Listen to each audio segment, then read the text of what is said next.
આજરોજ ભાવનગરમાં આવેલ બાપેસરા સિપાઈ મોહલ્લા જમાત દ્વારા ધોરણ 4 થી લઈને કોલેજ સુધીના વિદ્યાર્થી તથા વિદ્યાર્થિનીઓને સારા માર્ક્સ લાવ્યા છે તે લોકોને ઇનામથી સન્માનિત કરવામાં આવ્યા હતા। આ પ્રસંગે સમાજના આગેવાનો, વિદ્યાર્થીઓના વાલીશ્રીઓ અને કસ્બા અંજુમને ઇસ્લામના હોદ્દેદારો પણ આ પ્રોગ્રામની અંદર હાજર રહ્યા હતા।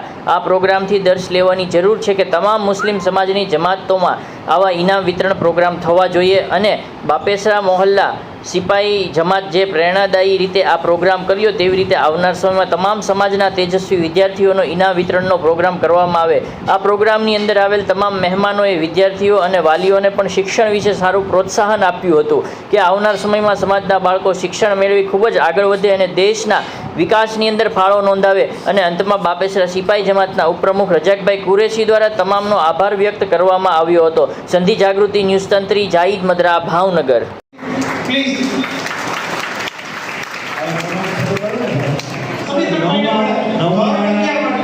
ધોરણ 9ના વિદ્યાર્થીઓ તૈયાર ને ત્યાં સુધી હું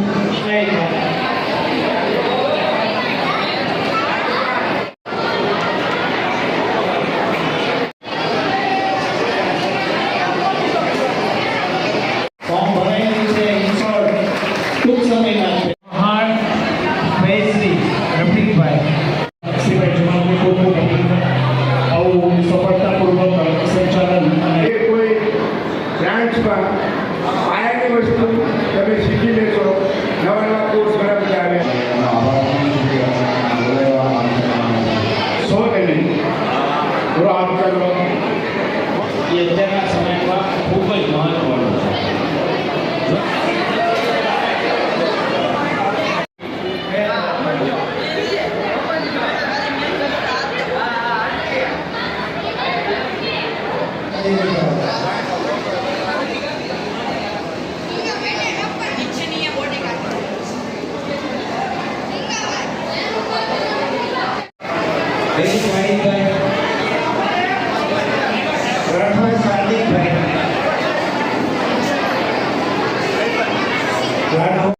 દસાડિયા અલીનાબાનુ ઇબ્રાહીમભાઈ, દસાડિયા અલીનાબાનુ પ્રોગ્રામને ભણતરમાં અને એજ્યુકેશનમાં આગળ વધે એવા કાર્ય કરવા જોઈએ। આજે જે બાપેસરા મોહલ્લા સિપાઈ જમાત દ્વારા જે ઇનામ વિતરણનો પ્રોગ્રામ કરવામાં આવ્યો, કઈ રીતે કરવામાં આવ્યો? મારું નામ રજાકભાઈ કુરેશી, બાપેસરા મોહલ્લા સિપાઈ જમાત ઉપપ્રમુખ। અને આજ અમારી જે બાપેસરા મોહલ્લા સિપાઈ જમાત છે એમના વિદ્યાર્થીઓ જે સારા પર્સન્ટેજ લાયા છે, જે સારા માર્ક લાયા છે, એમને પ્રોત્સાહન કરવા માટે, એમની હોંસલાઈ અફજાઈ કરવા માટે ઇનામ વિતરણનો કાર્યક્રમ કરવામાં આવ્યો હતો। અને ધોરણ 4 થી લઈને કોલેજ સુધીના વિદ્યાર્થીઓને ઇનામ આપવામાં આવ્યું હતું। આજે અંદાજે કેટલા વિદ્યાર્થીઓને ઇનામ વિતરણ કરવામાં આવ્યું છે? ધોરણ 4 થી લઈને કોલેજ સુધીના વિદ્યાર્થીઓ એટલે લગભગ 200 થી 205 સુધીના વિદ્યાર્થીઓને ઇનામ આપવામાં આવ્યું હતું। અને રજાકભાઈ, વાત કરવામાં બાપેસરા મોહલ્લા સિપાઈ જમાત વર્ષ દરમિયાન કેવા કામ કરતું હોય છે? બાપેસરા મોહલ્લા સિપાઈ જમાતમાં અમારે જે ધાર્મિક હોય, 11મી શરીફ જો સાનો શોકતી ઉજવાય છે, 6ઠ્ઠી શરીફ સાનો શોકતી ઉજવાય છે, મોહરમ શરીફ સાનો શોકતી ઉજવાય છે। ત્યારબાદ જે શિક્ષણને લઈને ઇનામ વિતરણ હોય, જે ચશ્માના કેમ્પો હોય, બ્લડ કેમ્પો હોય, આવા બધી પ્રવૃત્તિઓ બાપેસરા સિપાઈ જમાત કરતી હોય છે। રજાકભાઈ, બીજી અંદર આપણી મુસ્લિમ સમાજને શું કહેવા માંગશો શિક્ષણને લઈને?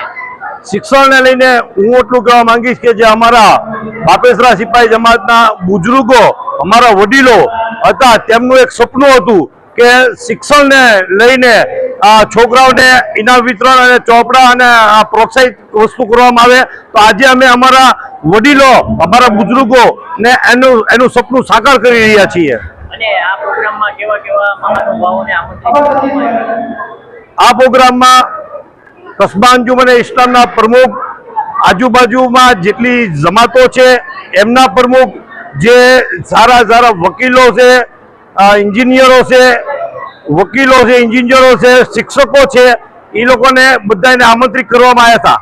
અને દરેક સમાજમાં આવા પ્રોગ્રામ થવા જોઈએ, શું કહેશો? અમે તો એવું કહી છીએ કે દરેક સમાજમાં આવા પ્રોગ્રામ થાય તો છોકરાઓનું ધ્યાન ભણતર ઉપર થાય અને છોકરાઓ આવનારા સમયમાં જે સમાજ છે એનું ગૌરવ બને, એમનું નામ રોશન થાય.